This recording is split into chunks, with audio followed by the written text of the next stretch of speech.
Assalamualaikum warahmatullahi wabarakatuh.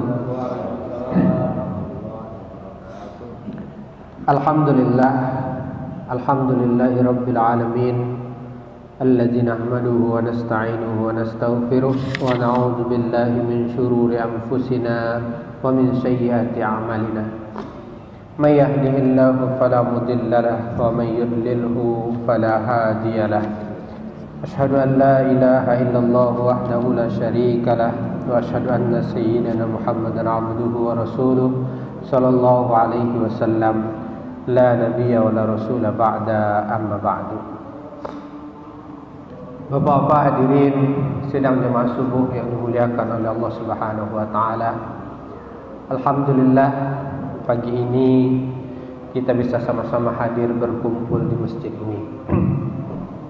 Alhamdulillah Allah berikan kita nikmat iman, nikmat Islam, nikmat hidayah, sehingga kita bisa sama-sama hadir. Mudah-mudahan kita senantiasa diberikan istiqamah oleh Allah Subhanahu wa taala. Dan selain daripada itu, yang paling penting adalah kita bersihkan niat kita.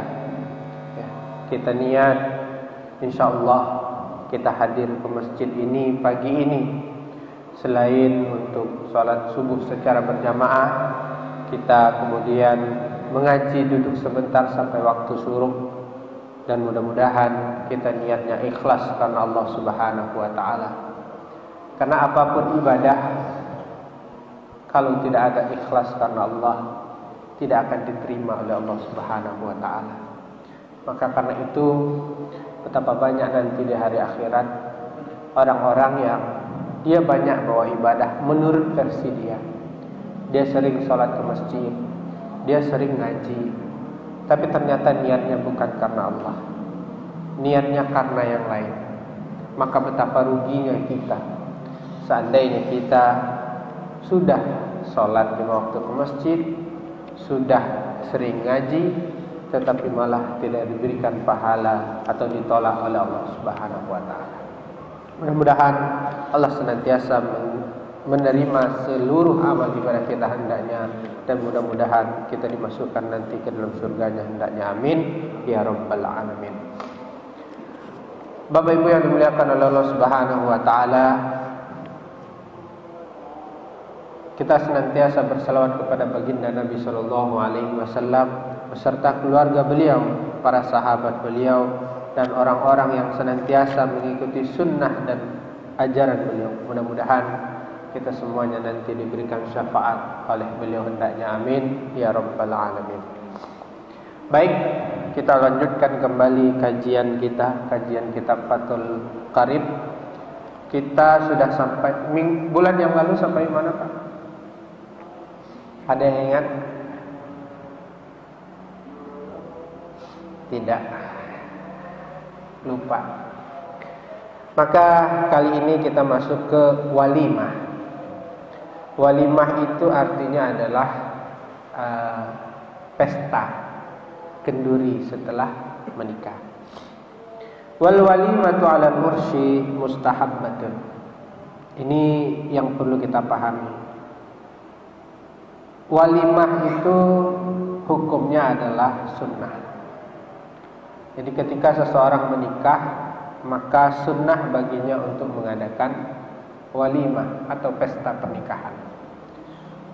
Tidak harus besar, dia bisa besar, bisa kecil. Poinnya adalah untuk bersedekah sekaligus membagi kebahagiaan. Wal ijabah ilaiha wajibatun illa min uzur. Ini yang paling penting. Mengadakan walimah adalah sunnah, tetapi menjawab atau menghadiri walimah hukumnya wajib. Jadi kalau ada seandainya kita diundang oleh saudara kita untuk menghadiri pernikahan anaknya, maka kita wajib menghadirinya, illa min uzur, kecuali kalau ada uzur. Jadi kalau enggak ada uzur, maka kita berdosa menurut para ulama kalau seandainya tidak menghadiri undangan pernikahan. Nah, jadi ini diwanti-wanti. Mengadakannya adalah sunnah, tetapi menghadirinya adalah wajib. Tetapi tentu tidak semua walimah wajib untuk dihadiri. Jika ada alasan-alasan tertentu di dalam pesta perkawinan, lalu kita tidak menghadirinya, boleh saja jika alasan itu bisa diterima oleh syariat. Apa contohnya? Jika takut terjadi khalwat, campur baur antara laki-laki dan perempuan yang itu bisa membawa kepada petaka, itu boleh enggak kita hadiri? Atau ketika kita menghadiri walimah, di walimah itu ada perempuan yang berjoget-joget, menyanyi, buka aurat, sehingga akan menimbulkan dosa, maka pada saat itu pun walimah boleh tidak kita hadiri. Atau alasan uzur yang lain, umpama seperti sakit, maka tidak masalah kita tidak menghadiri walimah.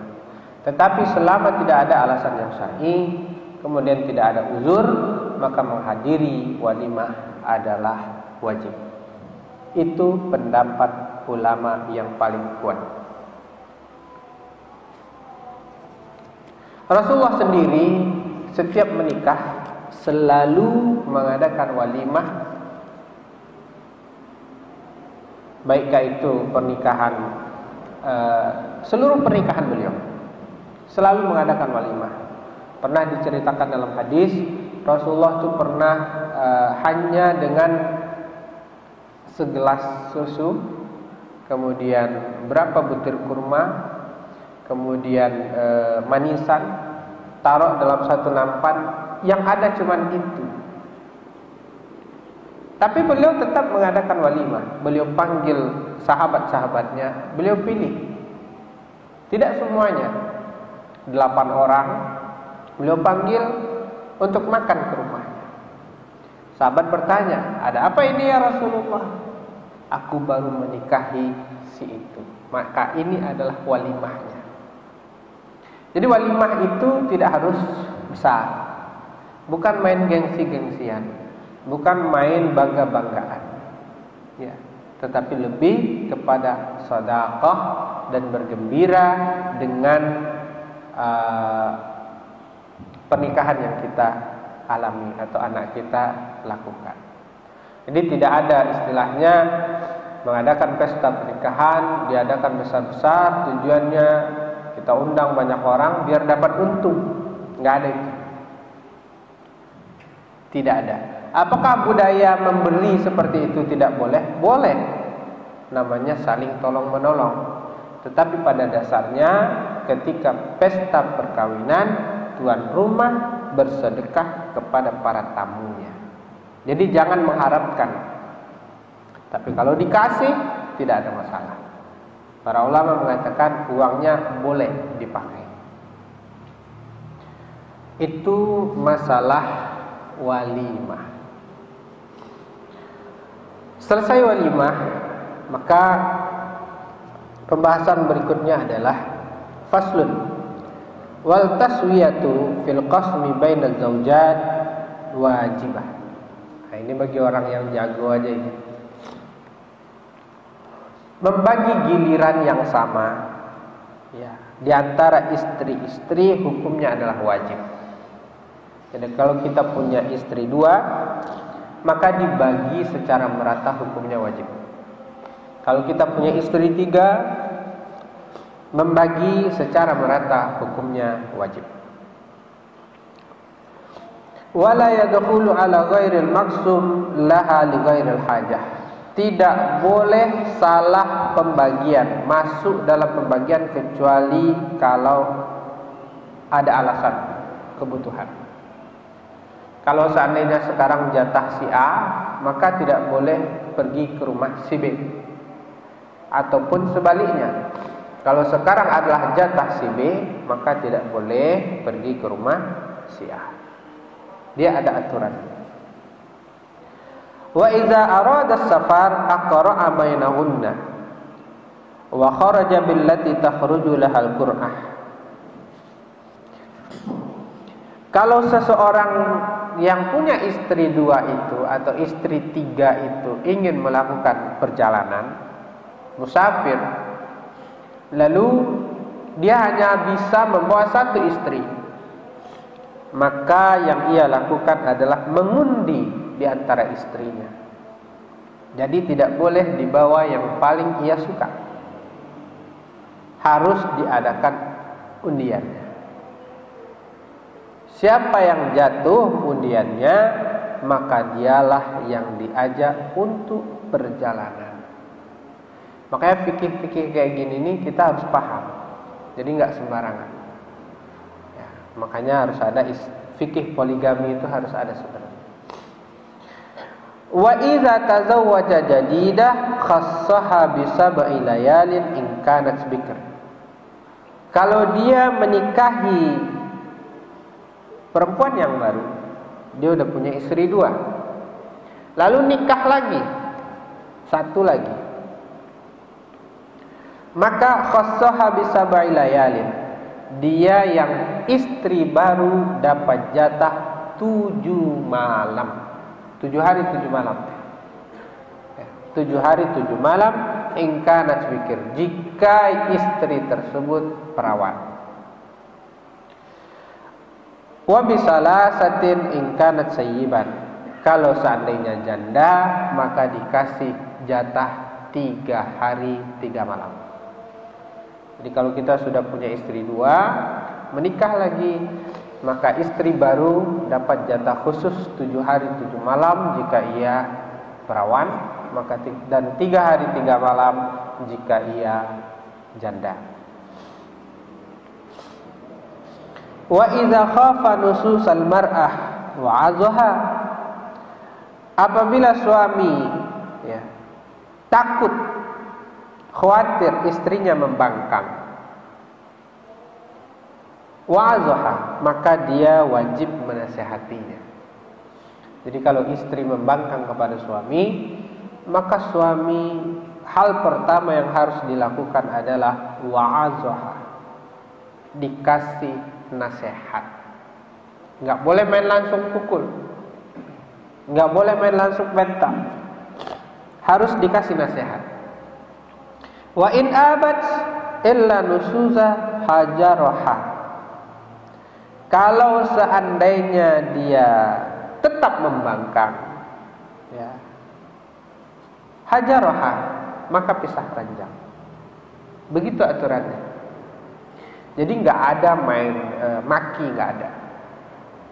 Kalau istri membangkang, hal pertama dilakukan adalah nasihati. Nggak mempan nasihat, hajaroha, pisah ranjang. Istri tidur di atas, kita tidur di bawah. Istri tidur di kamar sebelah, kita minggir ke kamar satu lagi. Wa in aqamat 'alaiha hajaroha wa darabaha, kalau seandainya dia masih tetap membangkang setelah pisah ranjang, wa darabaha, boleh dipukul di tempat-tempat tertentu.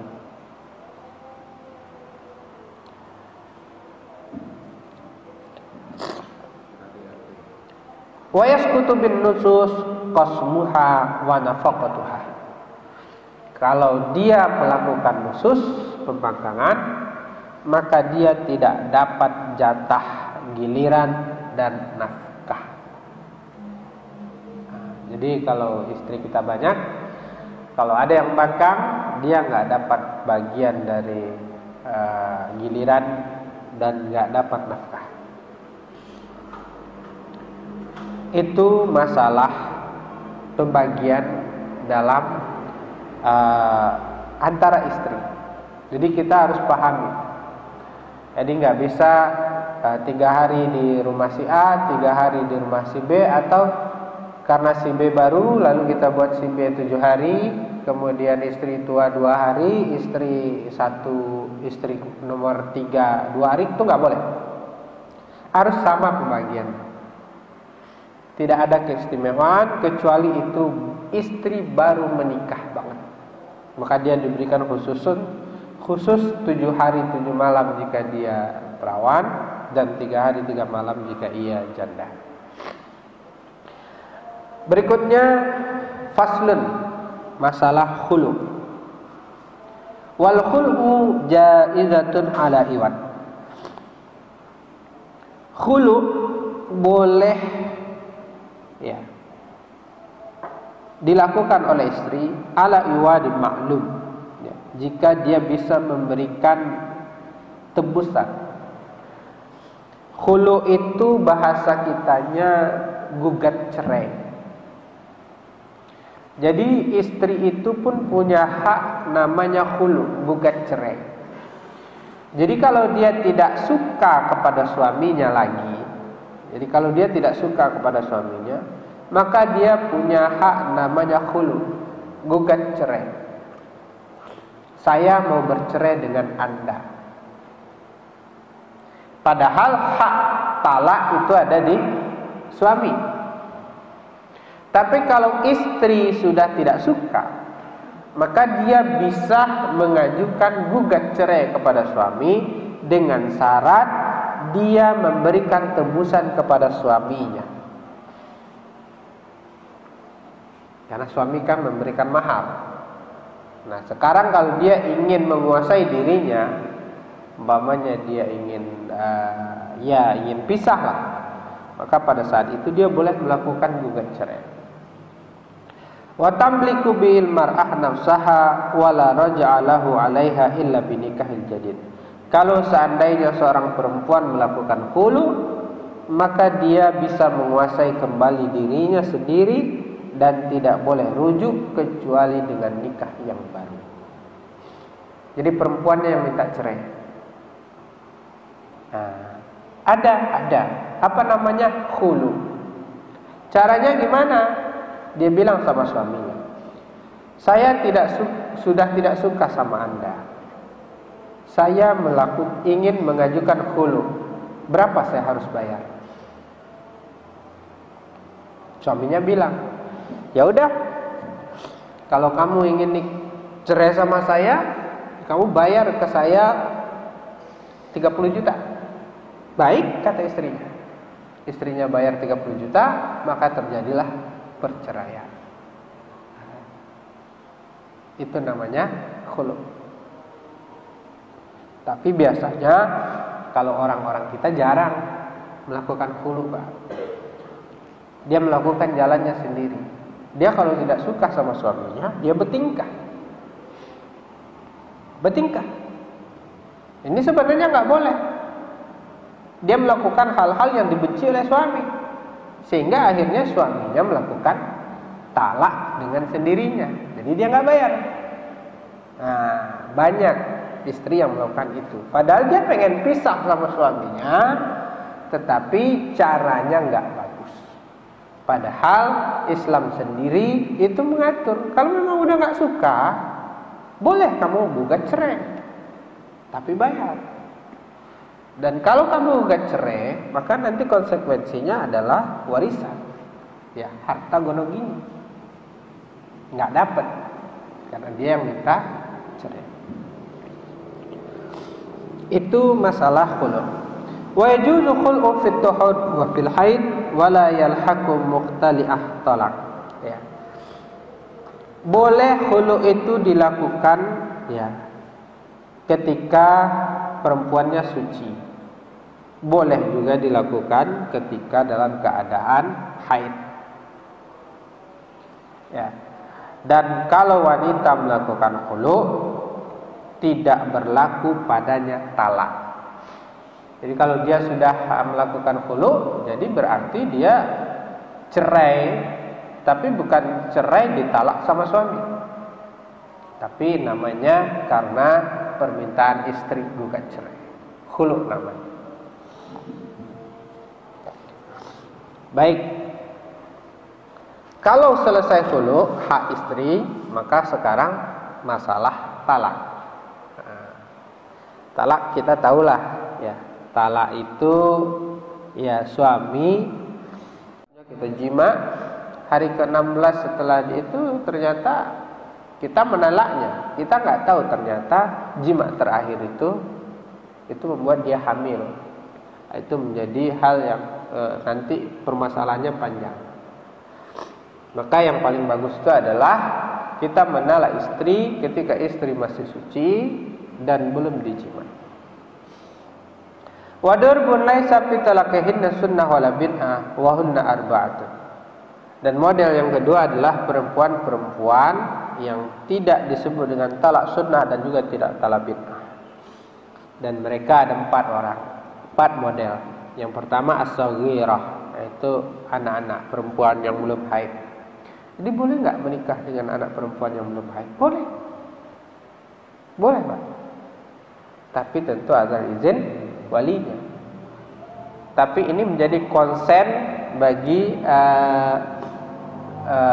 KPAI kalau di Indonesia, Komisi Perlindungan Anak. Makanya sebenarnya kalau dalam Islam itu menikahi anak perempuan ya yang belum haid nggak ada masalah. Makanya ketika Sepuji menikahi istrinya dulu, secara Islam nggak ada yang bisa melarang. Orang tuanya setuju. Karena kalau anak seorang yang perawan, itu haknya bukan di anak, tapi haknya di orang tua. Jadi kalau seandainya anak perempuan kita masih perawan, lalu kita yang memilihkan suaminya, dia membangkang, boleh orang tua untuk sedikit memaksa, boleh. Nah, begitu dalam aturan. Karena orang tua tentu tahu yang lebih baik terhadap anak. Yang kedua, selain anak-anak, wal ayisah, ya, wanita yang sudah menopause. Ini nggak ada disebut talak sunnah, talak bid'ah. Yang ketiga al-hamil, wanita yang hamil. Ini nggak ada talak sunnah, talak bid'ah. Jadi kalau bisa jangan diceraikan. Ya. Wal mukhtali allati lam yadkhul biha. Ya. Wanita yang minta khulu, minta cerai, ya, yang belum kita jima. Nah, maka tidak disebut dengan talak sunnah, talak bid'ah. Makanya kalau ingin melakukan talak, tempatnya tadi, Pak. Ya, ketika istri kita lagi suci, belum kita jima, maka di sanalah posisi paling bagus untuk menceraikan istri.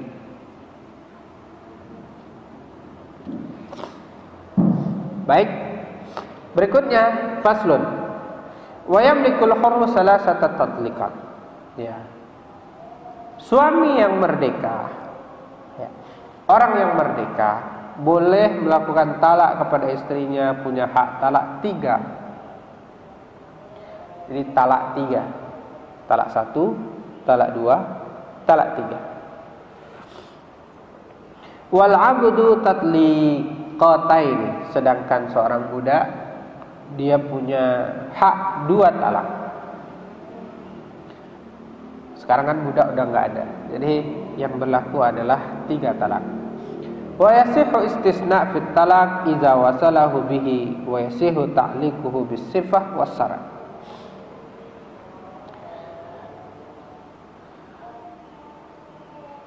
Sah, ya, sah hukumnya istisna pada talak, melakukan istisna, pengecualian, ya.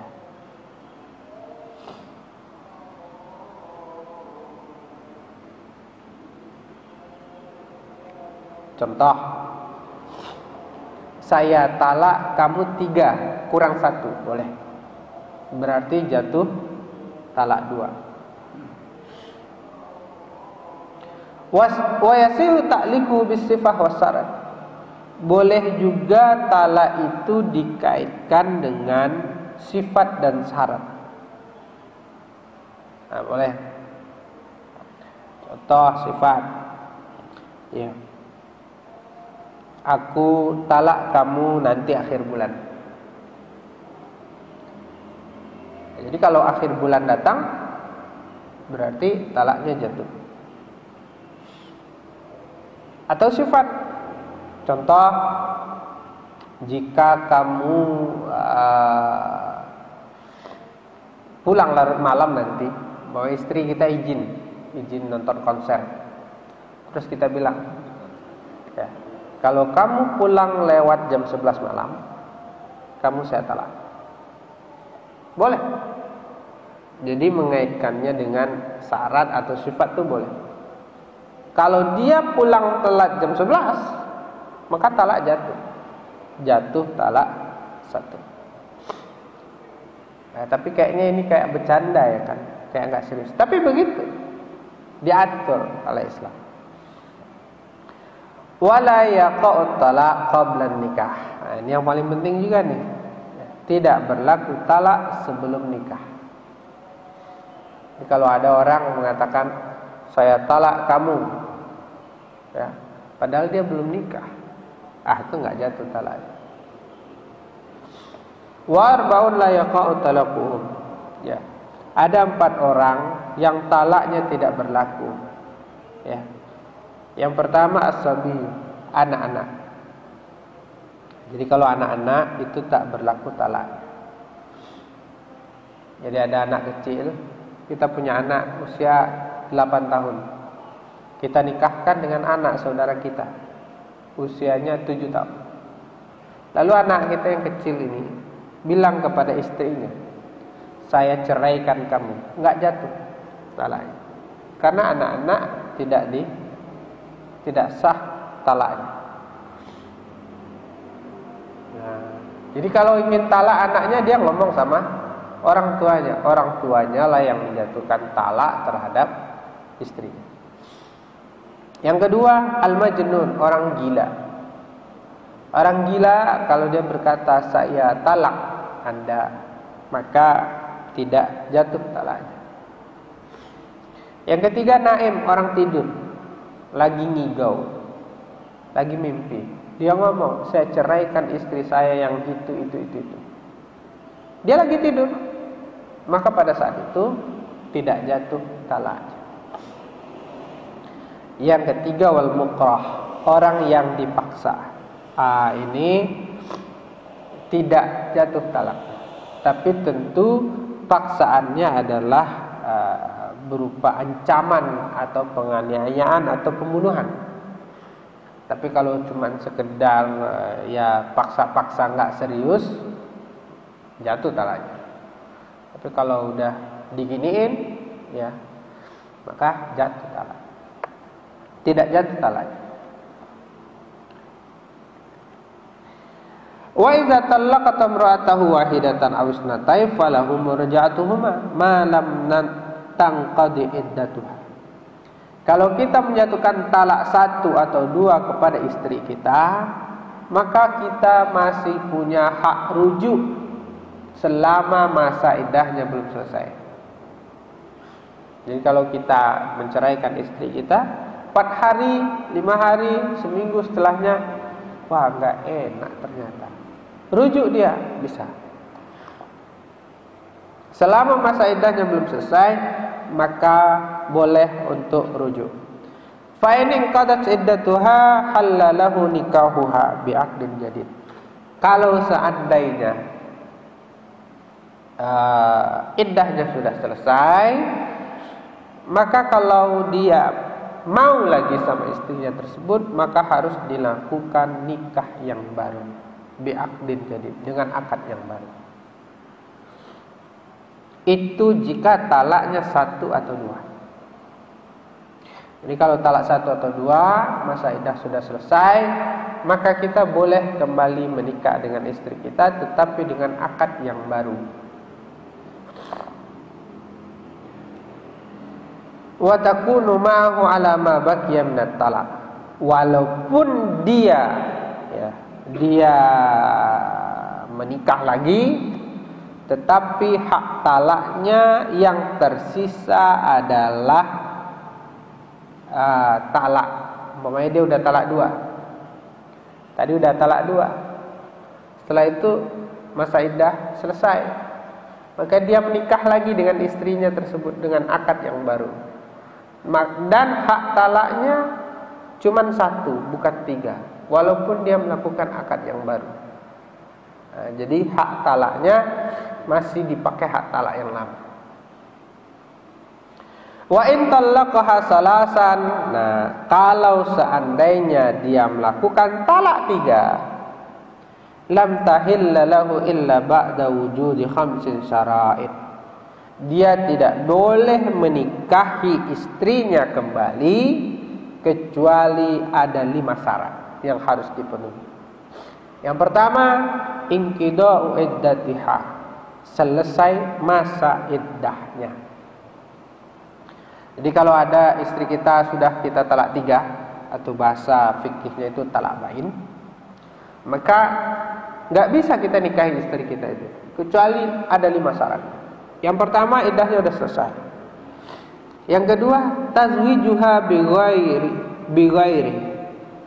Yang kedua, dia menikah dengan orang lain. Ini syarat yang kedua. Yang ketiga, wadukhuluhu biha. Ya, suaminya yang baru itu sudah menjimaknya, menggaulinya.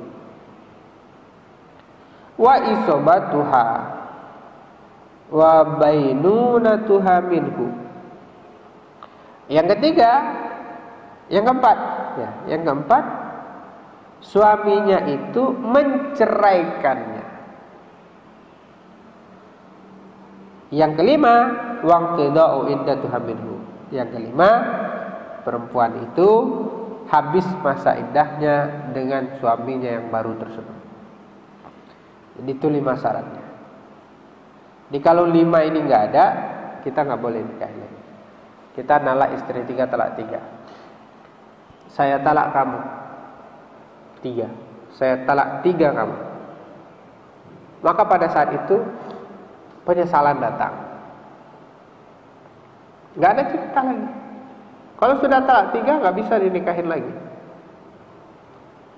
Lalu tanpa sengaja selesai masa iddah istri menikah dengan laki-laki yang lain. Lalu laki-laki itu menjimaknya, menggaulinya. Selesai menggaulinya setahun, 2 tahun, ya.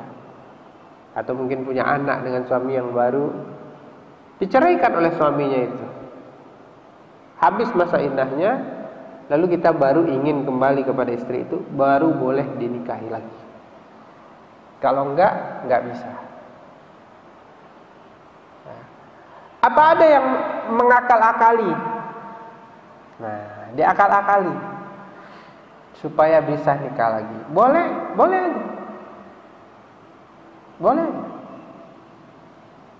Tapi yang jelas tidak boleh memaksa sang suami yang baru untuk menceraikan istri. Kalau diakali ya silakan aja, tetapi hak ada di suami yang baru. Nah.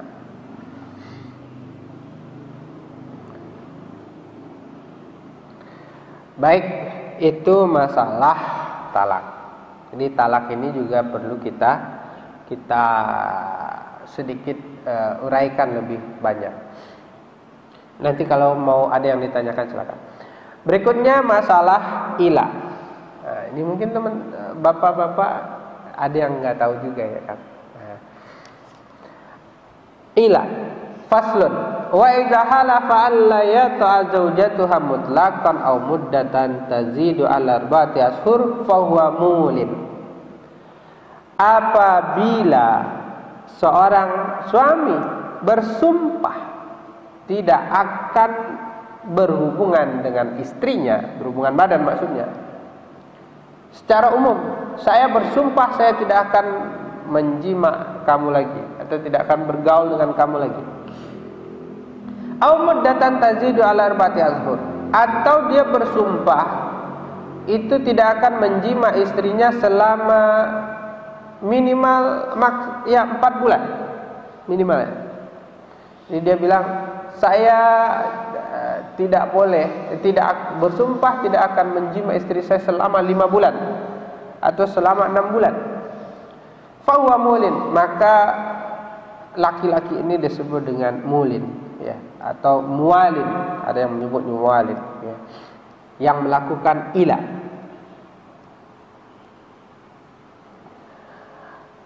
Wa yu'ajjalu lahu in sa'alat zalika 4 ashhur summa yukhayyaru bainal fai'ah wa tafkir wa talaq fa in imtana'a talaqaha 'alaiha hakim. Maka suaminya diberi tempo selama 4 bulan, ya. Summa yukhayyaru bainal fai'ah, ya, wa tafkir wa talaq. Maka kemudian suami ini boleh, ya, istilahnya bayar kafarat atau memperlakukan istrinya dengan baik atau melakukan talak. Jadi kalau seandainya ada seorang suami yang bersumpah tidak akan mewata istrinya selama lebih dari 4 bulan, atau secara umum dia bersumpah kepada Allah tidak akan mewata istrinya, maka istri boleh mengadukan ini kepada hakim. Boleh mengadukan ini kepada hakim. Dan suami dikasih waktu 4 bulan. Makanya tadi maksimal 4 bulan. Suami akan dipanggil oleh hakim. Kalau di sini pengadilan agama. Jadi kalau kita bersumpah lalu istri kita pergi ke pengadilan agama, dia bilang, Pak, suami saya melakukan ilah. Nah, maka kemudian hakim atau pengadilan agama akan menyurati sang suami, akan memanggil sang suami, ditanya, kenapa kamu melakukan ilah? Maka pada saat itu suami akan diberikan pilihan. Kamu dikasih waktu 4 bulan untuk berpikir. Kamu kembali kepada istrimu, perlakukan istrimu secara baik, artinya kamu tetap berhubungan dengan istrimu, berhubungan badan. Atau yang kedua, kamu talak. Kalau selama 4 bulan si suami tidak juga menentukan pilihan, talaqa 'alaihal hakim, maka hakim boleh melakukan talak. Jadi yang menalak adalah hakim menggantikan suami. Jadi posisi suami dipegang alih oleh hakim, sehingga ya udah, kalau 4 bulan nggak juga jelas nih ceritanya, maka hakim akan boleh menalak. Ya. Jadi semua diatur. Nah, itu disebut dengan ilah. Disebut dengan ilah. Nah, ilah ini merugikan istri. Selesai masalah ilah, berikutnya masalah zihar. Nah, ini mungkin bagi yang ini sebagian juga enggak. Zihar. Wa zihar ay yaqula ar-rajul li zawjatihi anti alayya ka zahri ummi.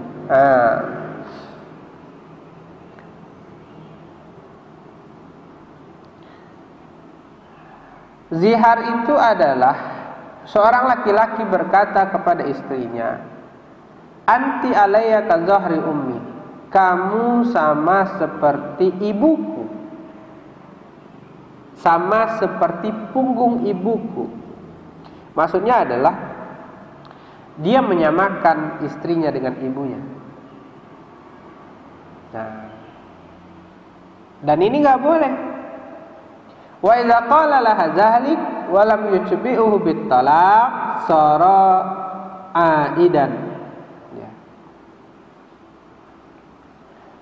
Kalau dia melakukan itu atau mengucapkan ini, ya, diucapkan kalimat itu,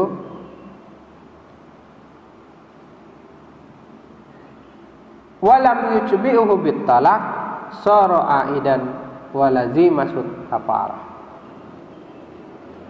Kalau ada orang ngomong kepada istrinya, kamu sama seperti ibuku. Dia menyamakan istrinya dengan ibunya. Ini nggak boleh. Kalau kata-kata ini tidak diikuti dengan talak, maka berarti laki-laki itu tidak menolak istrinya. Jadi ada aturannya, ada hukumnya.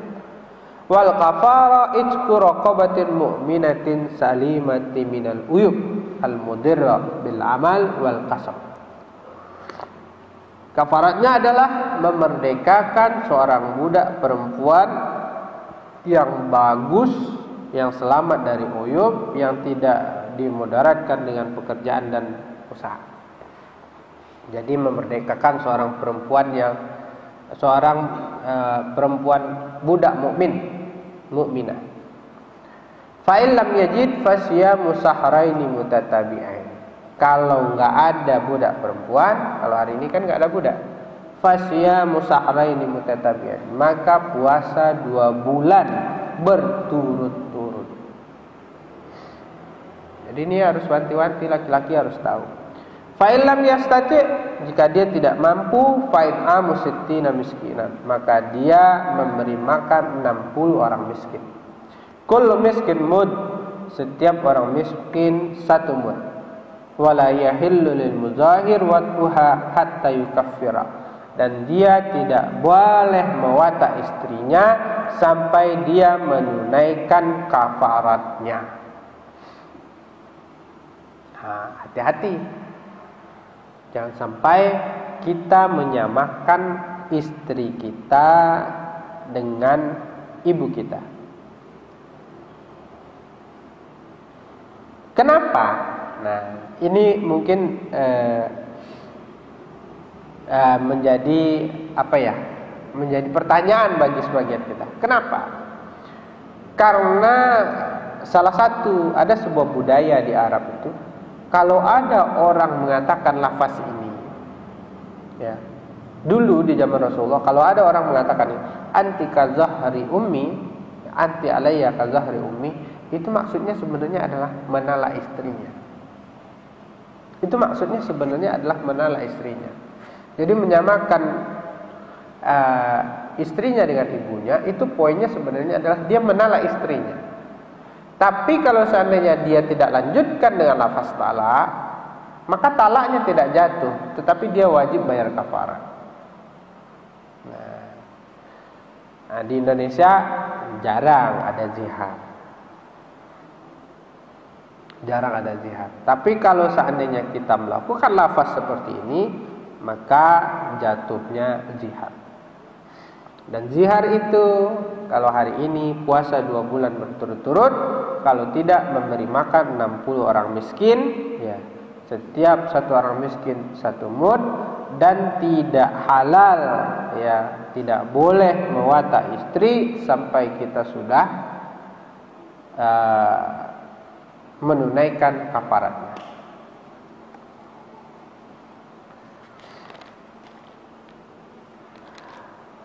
Sebelum ini terakhir, faslun, wa idza ramal rajulu zawjatahu bizina fa alaihi hadal qadha illa ayyukuma bayyinah aw yula'in. Apabila seorang suami menuduh istrinya berzina, fa alaihi had qadhaf, maka dia harus dihukum dengan had qadhaf, hukuman qadhaf, illa ayyakuma al-bayyinah aw yula'in, kecuali dia bisa mendatangkan saksi, ya, mendatangkan bukti, atau dia sanggup berli'an, ya. Li'an itu adalah ayyakula indal hakim fil jami', ya, alal mimbar fi jama'ati minan nas. Apa yang itu? Ashhadu billah innani laminas sadiqin fima ramaitu bihi zaujati fulanah minaz zina wa anna hadzal walad minaz zina wa laysa minni. Arba'a marrat. Wa yaqulu fi marrah khamisah ba'da an yu'idhaha hakim wa alayya la'natullah in kuntu minal kadzibin.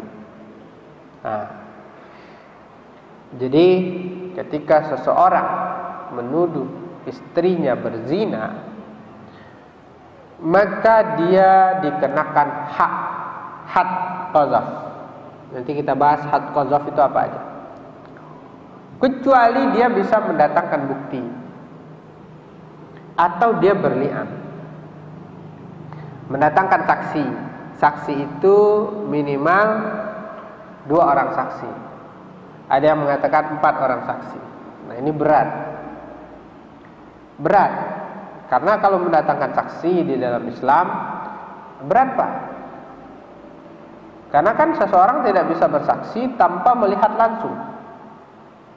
Contoh, kita melihat istri kita di dalam kamar dengan laki-laki yang lain, buka baju. Apakah kita bisa bersaksi bahwa dia berzina? Tidak bisa, Pak. Tidak bisa. Karena yang disebut dengan perzinahan itu adalah ketika seseorang memasukkan zakarnya kepada kemaluan si perempuan, baru bisa disebut berzina. Kalau kita melihat itu, maka kita bisa jadi saksi. Tapi kalau kita tidak melihat, kita nggak bisa jadi saksi. Atau yang kedua, kita kalau sekarang kan ada apa bahasanya, ada tes DNA. Kita tes DNA anak kita, ternyata bukan sedarah dengan kita. Maka pada saat itu kita bisa menuduh istri kita berzina. Nah, jadi kalau kita menuduh istri kita berzina, yang dihukum tuh kita, kecuali kita bisa membuktikan, satu, dengan mendatangkan saksi atau bukti yang lain. Yang kedua, atau kita berli'an. Dia nggak bisa mendatangkan bukti, tetapi dia yakin banget, maka dia boleh berli'an. Berli'an ini atas izin hakim. Apa itu li'an? Li'an itu dia berbicara di atas mimbar masjid, melakukan pengumuman. Jadi dia naik ke atas masjid, ya, luar biasa zaman dulu ya. Dia naik ke atas mimbar masjid, kemudian dia berkata, "Asyhadu billah, aku bersaksi dengan Allah, innani laminas sadiqin. Aku ini adalah orang yang benar. Fima ramaitu bihi zaujati fulanah minaz zina." Ketika aku menuduh istri saya berzina, itu dikatakan wa anna hadzal walad minaz zina. Anak ini anak zina, walaysa minni, bukan anak saya. Itu diucapkan 4 kali. Dan ketika yang kelima, ya, dia baca wa alayya la'natullah in kuntu minal kadzibin. Ya. Dan aku akan dilaknat oleh Allah jika aku orang yang berbohong. Luar biasa. Jadi ketika kita menuduh istri kita berzina, lalu kita tidak bisa mendatangkan saksi, terus pilihannya 2, mendatangkan bukti atau saksi atau berli'an. Li'an ini harus pakai hakim. Kalau sekarang pengadilan agama. Lalu naik ke atas mimbar masjid, ngomong, diumumkan kepada halayak ramai, saya bersaksi kepada Allah, benar istri saya itu berzina. Anak itu bukan anak saya, tapi anak zina. Itu diucapkan 3 kali. Dan pada perkataan kelima bilang, kalau seandainya saya berbohong, maka laknat Allah akan turun kepada saya. Ini disebut dengan li'an. Nah, 2 itu yang, kalau tidak, kita tidak mau berli'an, kemudian tidak juga bisa mendatangkan saksi, maka kita dikenakan had qadzaf. Nah, had qadzaf itu nanti ada. Jadi kalau kita menuduh orang melakukan perzinahan, tapi kemudian kita tidak bisa mendatangkan saksi, nggak bisa berli'an, maka kita dilakukan hukum cambuk 80 kali. Jadi nggak macam-macam.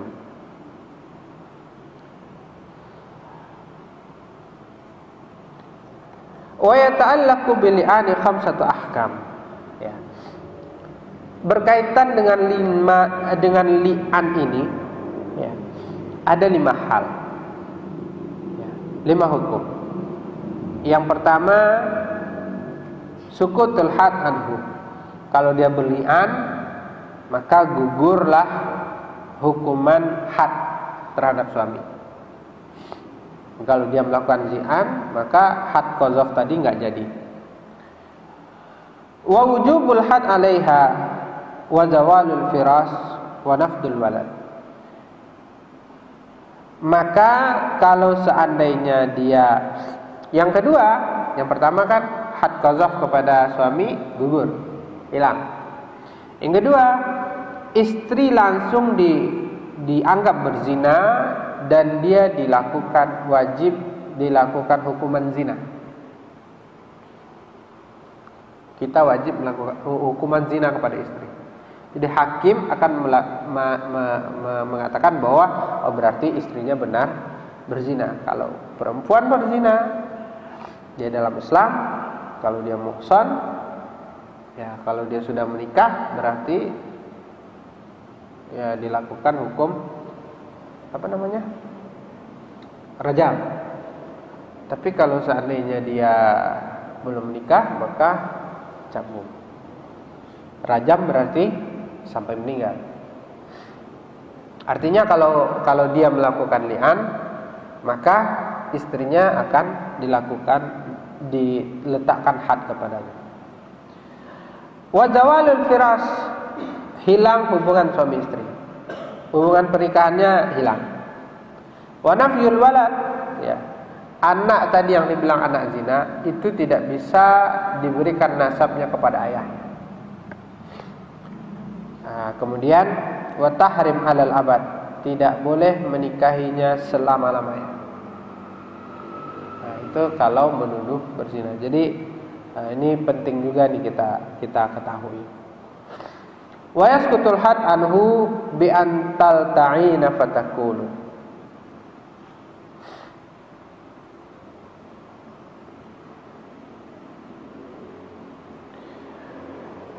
Had ini pun bisa juga gugur terhadap istri kalau istri juga mau berli'an. Jadi enggak suami aja yang berli'an, istrinya pun berli'an. Apa kata istrinya? Ashhadu billahi anna fulana hadza laminal kadzibin. Ya. Aku bersaksi dengan Allah bahwa si fulanah suamiku ini itu berbohong. Fima romani bihi minaz zina. Ya.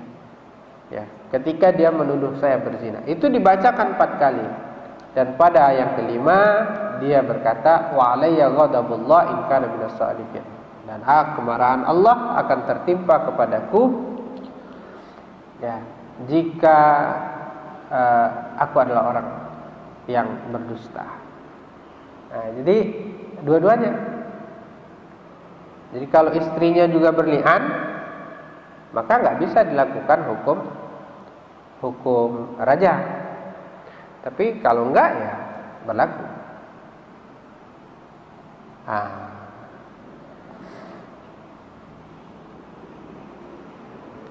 Baik, kita sampai jam berapa? Sudah. Insyaallah bulan depan kita bahas tentang masalah iddah. Ini iddah ini juga panjang pembahasannya. Ya, ada iddah karena wafat, ada cerai hidup, ada cerai mati, kemudian ada banyak. Kalau iddah tuh banyak. Kemudian rujuk juga, nafkah orang yang iddah itu juga penting tuh pembahasan. Kalau kita menceraikan istri kita, walaupun dia sudah bukan jadi istri, tapi nafkahnya masih wajib kita selama masa iddah. Bahkan bukan selama masa iddah, selama dia belum menikah lagi, itu kita wajib memberikan nafkah. Nanti ada penjelasannya. Baik, terima kasih banyak. pagi ini cukup banyak pembahasan kita yang kita bahas, mulai dari masalah menuduh istri berzina, masalah zihar, menyamakan istri dengan ibu, kemudian masalah ilah, bersumpah bahwa tidak akan mewatak istri, kemudian masalah talak dan masalah khulu, kemudian pembagian dalam hal pernikahan, kemudian masalah walimah. Nah, jadi cukup banyak pagi ini. Mudah-mudahan yang sedikit ini kita bahas sebenarnya simpel-simpel, biar tidak, kalau mau dijelaskan lebih panjang itu sebenarnya panjang pembahasannya. Cuman poinnya kan sebenarnya mengetahui saja, ya, karena sebenarnya kita udah banyak tahu gitu, tapi mengulang-ulang saja. Baik, terima kasih banyak. Kalau ada yang ditanyakan 1 atau 2 pertanyaan, dipersilahkan. Kita maksimal ya jam 6 kurang seperempat lah. Silakan. Ini ada bahasan tentang kawin kontrak. Kawin kontrak, nanti kita ada pembahasannya. Ya. Kawin kontrak itu ada bab khususnya sebenarnya. Jadi sebenarnya dalam Islam itu tidak.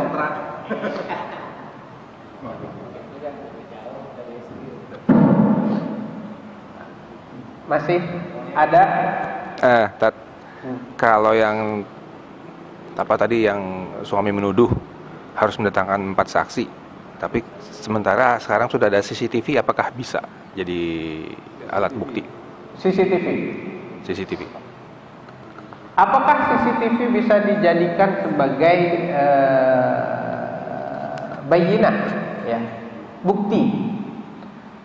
Kalau terlihat di sana sang istri dengan laki-laki itu berhubungan badan, bisa.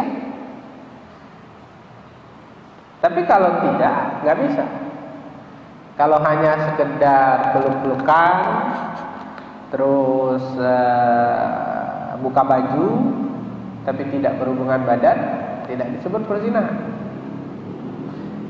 Tapi istri pembangkang, kalau istri pembangkang kita cerai aja kalau begitu.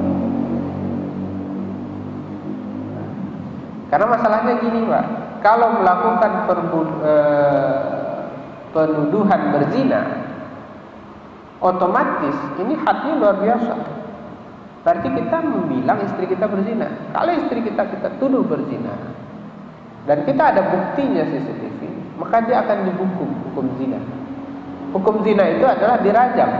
Dirajam itu adalah ditanam di tanah, dilempar sampai mati. Jadi nggak wanti-wanti menuduh orang berzina. Tapi kalau memang ada buktinya dan kita pengen istri kita dirajam, untuk menyelamatkan dia, ya silakan. Tapi kalau seandainya kita tidak mau melakukan istilahnya, biarinlah gitu kan. Udah ceraiin aja. Ya, mungkin dia nanti bisa bertobat, kan kita nggak tahu. Ya, itu lain pasal. Tapi kalau kita mengatakan kepada pengadilan bahwa istri kita berzina dan kita sanggup mendatangkan buktinya, itu istri kita tuh dihukum mati. Bahasanya kalau dalam Islam. Tapi di kita kan enggak. Di Indonesia enggak, karena tidak berlaku hukum Islam. Bahkan di Indonesia ini melakukan perzinahan itu enggak ada hukumannya. Melakukan perzinahan itu enggak ada hukumannya. Enggak ada hukumannya. Inilah yang sebenarnya harus kita, jadi para ahli hukum ini, tokoh-tokoh hukum Islam ini harus berpikir bagaimana memasukkan hukum perzinahan ke dalam undang-undang, minimal dalam KHI lah, Kompilasi Hukum Islam. Jadi umpama nih, saya melakukan perzinahan dengan perempuan di hotel, itu ketahuan sama Satpol PP, udah sekedar ketahuan aja, dibawalah ke kantor Satpol PP, dinasihatin, suruh pulang, gak dihukum, Pak. Nggak ada aturannya, kecuali kita digerebek oleh istri, ya kan? Nyampe di sana digerebek oleh istri, kemudian istri, ya, itu poinnya sebenarnya kalau dikadukan oleh istri ke polisi, Itu poinnya bukan perzinahan, tetapi perselingkuhan. Kalau perselingkuhan itu boleh dikadukan. Poinnya adalah menyakiti istri. Perbuatan tidak menyenangkan. Hanya itu. Jadi kalau ada orang yang belum menikah, siapa yang akan mengadukan? Makanya nggak ada, Pak. Sama-sama melakukan ya happy-happy aja. Ya. Terus kalau suami, apalagi suami yang nggak dipedulin oleh istrinya, peduli amat lah, terserah lu lah. Mau melakukan perzinahan, mau ini, kan hari ini orang nggak mikir itu. Yang penting lu pulang. Mau jajan, mau ini, peduli amat. Maka pada saat itu, ya nggak bisa di Indonesia ini nggak ada aturan, nggak ada aturan. Kalaupun istri tidak suka, itu poinnya adalah, ya istilahnya dia mengadukan ke polisi, poinnya adalah perbuatan tidak menyenangkan. Hanya itu.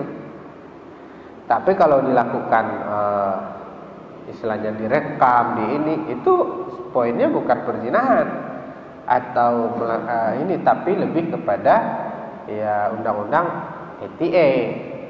Nah, itu poinnya. Jadi bukan masalah. Jadi perzinahan itu nggak ada hukumannya di Indonesia.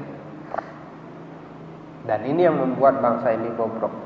Padahal di dalam Islam perzinahan itu diwanti-wanti, sangat diwanti-wanti. Bahkan melakukan perzinahan hukumannya mati. Ya. Kalau menikah, sudah menikah melakukan perzinahan hukumannya mati. Nah, tapi memang biasanya dia kalau hukum perzinahan ini pengakuan sebenarnya. Nah, jarang yang bisa dibuktikan. Jarang yang bisa dibuktikan, lebih kepada pengakuan. Pengakuan pun hakim nggak boleh langsung terima. Saya tadi malam berzina, ya, begini. Paling hakim bilang, yang sadar deh Pak. Berarti kan dia menyerahkan diri bahwa dia akan dihukum mati gitu. Arus ini hakim boleh tolak dulu sekali, 2 kali, 3 kali, 4 kali. Kalau udah 4 kali kayaknya serius baru. Kenapa? Nah, itu baru ditanya. Nah, begitu kira-kira Pak. Ya silakan Pak. Kalau bisa mau nikah wajib nggak hukumnya untuk izin sama istri yang pertama? Nikah lagi wajib nggak? Ini sebenarnya udah pernah kita bahas. Jadi syarat menikah itu 5. Ada wali, ada 2 orang saksi, ada mahar, ada ijab kabul, kemudian ada pasangan suami dan istri. 5 syaratnya. Tidak ada syarat ke-6 izin istri pertama, nggak ada. Nah, jadi syarat nikah itu cuma 5. Ya. Ada mahar, ada wali, ada 2 orang saksi, ada mempelainya. Ya. Kemudian ada mahar, kemudian wali, saksi, 2 orang mempelai, ijab kabul, saya terima nikah. Itu aja syarat. Nggak ada syarat harus izin istri pertama. Cuman kalau di Indonesia, iya, kalau mau tercatat di catatan sipil harus ada izin dari istri pertama, dan itu diminta oleh pengadilan. Kenapa? Karena ini penting, Pak. Izin dari istri pertama itu memang tidak tertulis sebagai syarat pernikahan, tetapi mesti dilakukan. Bagaimana kita akan membagi bagian jatah? Bagaimana kita akan membagi keuangan kalau kita tidak izin kepada istri pertama? Jadi nggak boleh main sembunyi-sembunyi, gentle. Kalau nggak kita bohong seumur hidup lah. Gimana baginya? Ribut duluan. Nah, kalau ribut duluan ya udah nggak usah nambah istri. Boleh. Hah? Nggak boleh nambah istri kalau saya. Saya biar ribut dulu. Gitu. Kalau itu lain masalah. Jadi pernikahan itu kan kemarin kita udah bahas. Hukumnya ada 5 juga. Ada sunnah, ada mubah, ada haram. Jangan sampai menikah lagi itu menjadi sesuatu yang haram. Kapan haramnya? Terjadi keributan, terjadi pertikaian, terjadi terlantarnya hak istri pertama dan anak-anaknya. Maka pada saat itu menikah lagi menjadi haram. Poinnya, kalau seandainya istri kita pengen nikah lagi, tapi istri kita nggak mau, pilihannya cuma dua: saya menikah lagi atau kamu saya ceraikan. Kan gitu. Jangan menyakiti. Harus dijelaskan baik-baik kepada istri. Tapi perlu kita pahami bahwa fankihu ma tabalakum minan nisa'i masna wa sulasa wa ruba', itu firman Allah. Nikahilah perempuan itu 2, 3, 4. Ya. Jika tidak mampu, maka satu saja. Maka tanya kemampuan kita. Kalau rasanya kita mampu, boleh 2, boleh 3, boleh 4. Kalau Pak Wahyudin mampulah, ya kan? Tapi poinnya bukan hanya mampu. Kita juga harus pahami bahwa dulu Rasulullah sendiri itu nggak mau anak gadisnya dimadu.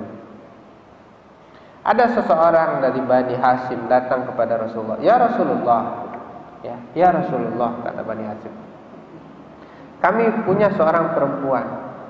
Kami minta izin kepadamu untuk dinikahkan dengan Ali. Bahasanya Pak Yani, ya. Saya punya istilahnya punya anak perempuan, ya. Mau saya nikahkan, ya, dengan mantu bapak. Pak Yani punya anak perempuan, sudah menikah. Lalu kita minta izin supaya suami dari anak perempuannya ini kita nikahkan dengan anak kita. Itu dulu Nabi pernah begitu. Apa kata Nabi? Aku tidak akan pernah mengizinkan. 3 kali Nabi bilang, aku tidak akan pernah mengizinkan. Aku tidak akan pernah mengizinkan. Kalau seandainya Ali mau kepada anak Anda, ceraikan dulu Fatimah. Itu kata Rasulullah. Ceraikan dulu Fatimah. Kalau dia menikah dengan perempuan yang lain, maka itu akan menyakiti Fatimah. Menyakiti Fatimah sama seperti menyakiti aku. Aku tidak reda Fatimah disakiti. Ini ayah. Ini prinsip orang tua. Orang tua tuh nggak ada yang mau anaknya dipoligami. Rasulullah nggak mau anaknya. Makanya Sayyidina Ali tidak pernah melakukan poligami selama Sayyidah Fatimah hidup. Kalau sudah ketika Fatimah meninggal, baru radhiyallahu anha, baru beliau nikah lagi.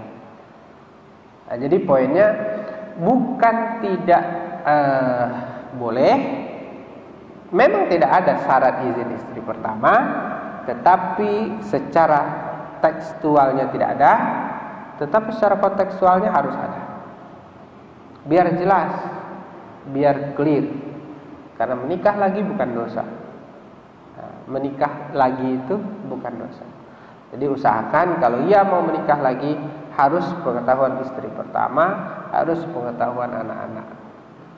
Ya, anak-anak bolehlah, kecuali anak-anak sudah dewasa baru. Tapi selain itu, ya kan, kita harus, makanya di dalam Islam kalau saya menilainya poligami itu adalah solusi, bukan keinginan.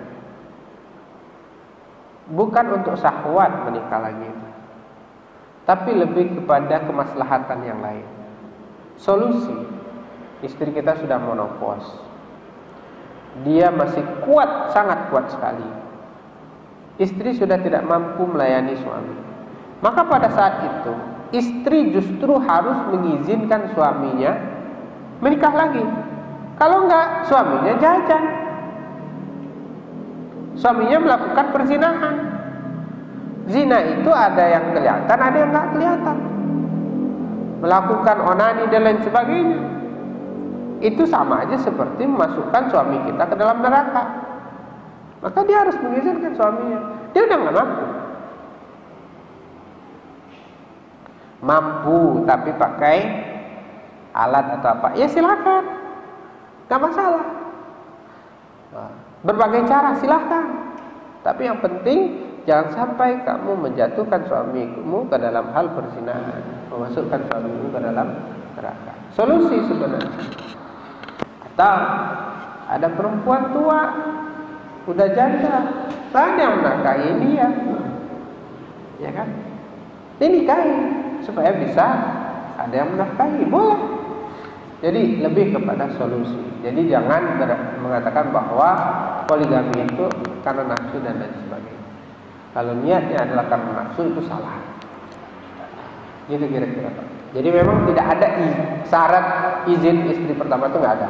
Tapi ya kalau bisa jangan sampailah istri pertama tidak tahu. Biar pembagiannya enak. Istilah menopause itu sebenarnya gimana sih? Menopause.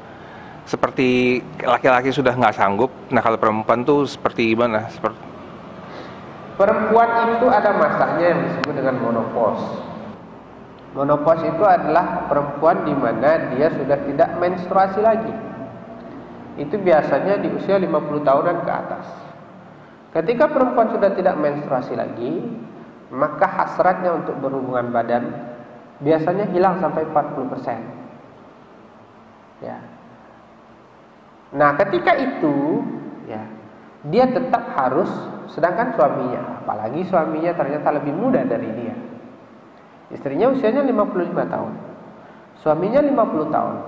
Suaminya lagi kuat-kuatnya. Sedangkan istri sudah bahasanya ya udah enggan-enggan.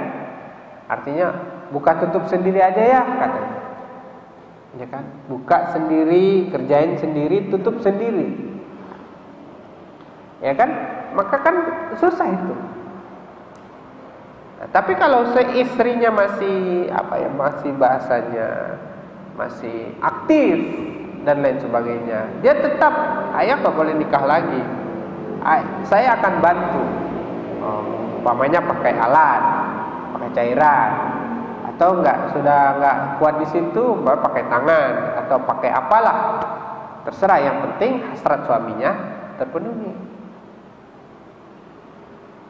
Nah, makanya kadang kalau orang-orang yang tua itu mereka punya jadwal, Pak. Saya punya teman, bapak itu usianya 63 tahun.